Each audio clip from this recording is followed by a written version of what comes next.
बाबा जी की प्यारी सास संगत जी, राधा स्वामी हजूर महाराज जी के समय की साखी है।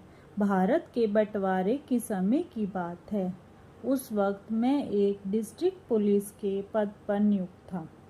मैं जुलाई 1947 के अंतिम सप्ताह में कुछ दिन की छुट्टी लेकर हजूर के चरणों में हाजिर हुआ। बाल बच्चे भी साथ थे।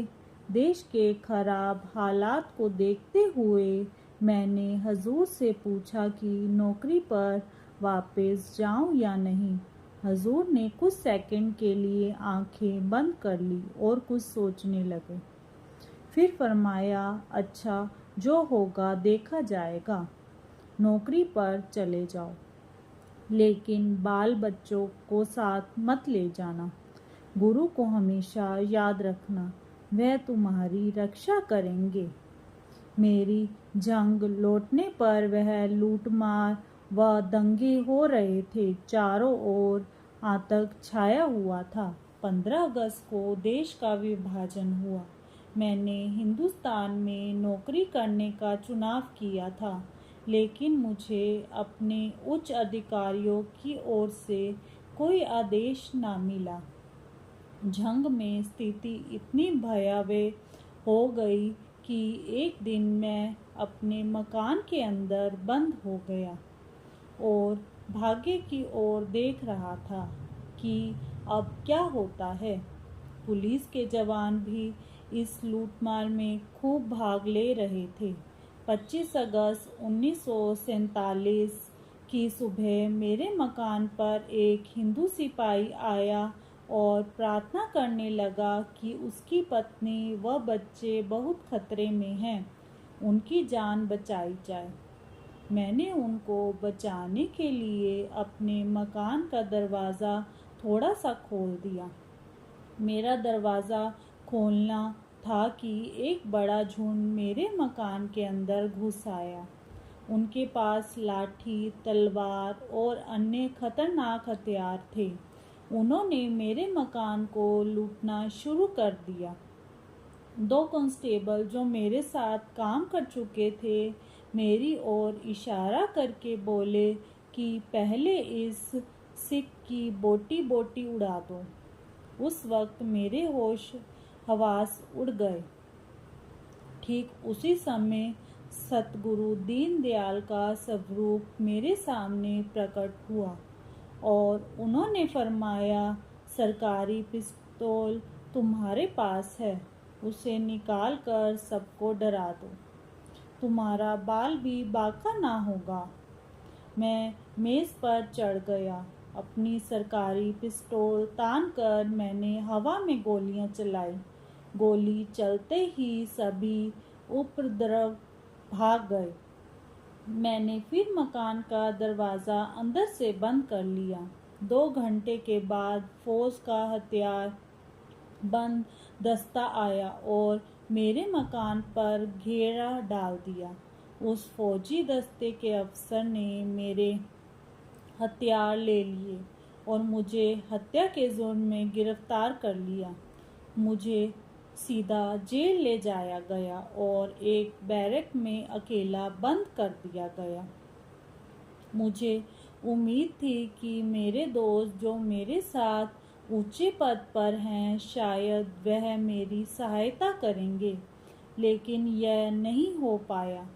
लायलपुर में रहने वाले रिश्तेदार और पंजाब में मित्र कोई भी मेरी सहायता को नहीं आया।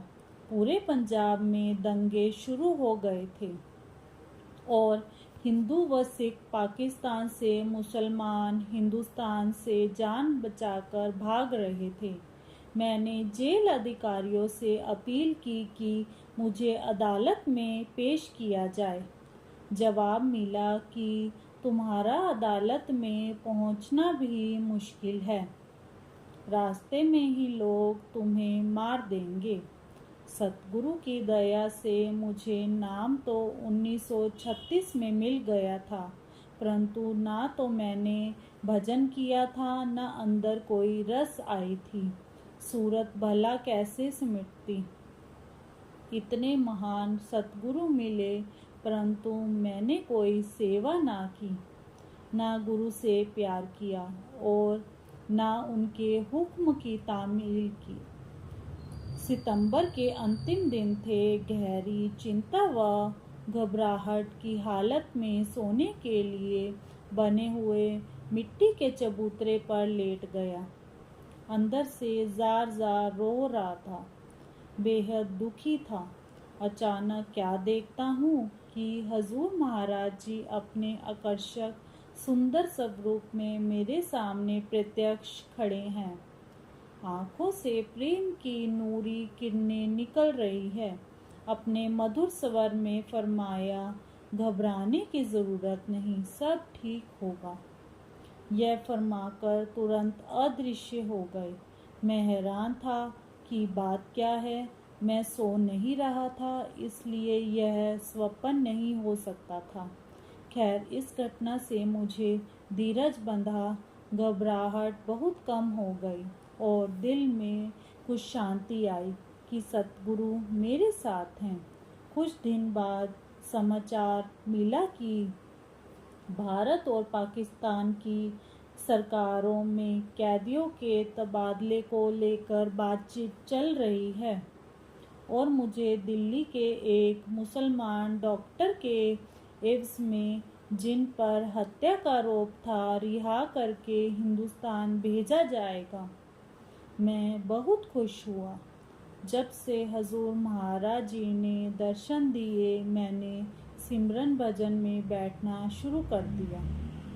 अचानक हजूर महाराज जी के दर्शन दिए और फरमाया, धीरज रखो, अभी 1 साल के करीब और जेल खाने में रहना पड़ेगा। जल्दी ही अपने देश पहुंचने की खुशी तो खत्म हो गई, लेकिन सतगुरु के दर्शन की खुशी भी कुछ कम ना थी। दोनों सरकारों के अफसर कैदियों के आदान प्रदान का विवरण तैयार करने में लगे थे। इस बीच मुझे मार्च में महाराज जी का एक पत्र मिला, जिसमें लिखा था, मैंने तुम्हारे सब पत्रों के उत्तर दिए हैं। अगर नहीं मिले तो कोई चिंता ना करो, मालिक पर भरोसा रखो और भजन सिमरन करते रहो। इस पत्र को पाकर प्रसन्नता हुई। मार्च 1948 में मेरा छोटा भाई मेजर सरदार सिंह मुझे मिलने आया। उसने बताया कि हजूर बहुत बीमार हैं। इससे मेरे मन में बड़ी चिंता पैदा हो गई। 3 अप्रैल को हजूर के चोला छोड़ने का भयानक और दर्दनाक समाचार मिला। मेरी सारी उम्मीदें खाक में मिल गई। अब मेरा कोई हमदर्द और मददगार ना रहा। 4 अप्रैल 1948 की प्रातः बहुत से कैदियों को हिंदुस्तान भेजने के लिए जेल खाने से बाहर रेलवे स्टेशन पर पहुंचाया गया, लेकिन उनमें मेरी बारी न आई। दिन में 10 बजे के करीब जेल के अफसर ने मुझे तथा कई और कैदियों को हुक्म दिया कि फौरन तैयार हो जाओ, तुम सबको हिंदुस्तान भेजा जाएगा। मेरे मन में यह ख्याल आया कि हजूर महाराज जी ने नवंबर 1947 में दर्शन देकर फरमाया था कि करीब 1 साल और जेल में काटना पड़ेगा, लेकिन जो बात मन की ख्वाहिश के खिलाफ हो, मन उसे रद्द करने का कोई न कोई वजह ढूंढ लेता है। शाम को 6 बजे कैदियों को ले जाने वाली लारी आई। हमें उस लॉरी में बंद कर दिया गया और बताया गया कि यह लॉरी सीधा हिंदुस्तान ले जाएगी। आधी रात के करीब हम भूखे प्यासे सेंट्रल जेल रावलपिंडी पहुंचे। हमें जेल खाने की तंग अंधेरी कोठरियों में बंद कर दिया गया। उस रात को जब मैं सो रहा था, हजूर ने एक अजीब कृपा की। मुझे अब तक पता ना था कि शाबाद धुन की आवाज़ कैसे सुनाई है और उसका असल ठिकाना कहाँ है। उसे रात बड़े घड़ियाल अथवा घंटे की गूंजती हुई आवाज़ अपने आप मस्तिष्क के अंदर सुनाई देने लगी। प्रातःकाल उस रहमत के शब्द ने सारा दुख दर्द दूर कर दिया और उसके बाद फिर किसी समय वहाँ मेरे मन में चिंता न आई। मुझे यह सूचना मिल गई थी कि हजूर महाराज जी ने सरदार बहादुर जगत सिंह को अपना जानशीन नियुक्त कर दिया है। लेकिन मैंने सोचा कि गुरु तो हमारे चले गए, अब हमें ब्यास जाकर क्या करना है, वहाँ अब हमारा कौन है। अगर हमारे सतगुरु वहाँ होते तो उनके चरणों में माथा टेकते, लेकिन यह सिर जो हजूर के चरणों में झुक चुका है और किसी के आगे अब कैसे झुकेगा। मैं अपने गुरु के अलावा और किसी के आगे झुकना ना चाहता था। हजूर के बिछो के ख्याल मेरे मन में निरंतर बना रहे। एक रात 3 बजे रोज जैसे भजन में बैठा, लेकिन मेरी विचित्र हालत हो गई। हजूर महाराज जी ने अपने नूरी स्वरूप में प्रकट हो गए। उनके मुख के चारों ओर प्रकाश का मंडल था, जिसमें से किरणें निकल रही थी। चमचमाती ज्योतिर्मयी पोशाक थी। रोम रोम से आदित्य प्रकाश की किरणें निकल रही थी। बड़ी देर तक यह सुहावना आकर्षक दृश्य सामने रहा। फिर यह स्वरूप धीरे धीरे बदलने लगा और सरदार बहादुर जी महाराज जी के वैसे ही ज्योतिर्मय रूप में परिवर्तित हो गया। इस बीच में हर जोर महाराज बाबा सावन सिंह जी ने अपने पवित्र मुख से वचन फरमाए, यह शरीर भी मेरा ही है, देखो धोखा ना खाना। कुछ देर बाद यह दृश्य समाप्त हो गया। मुझे बेहद खुशी हुई।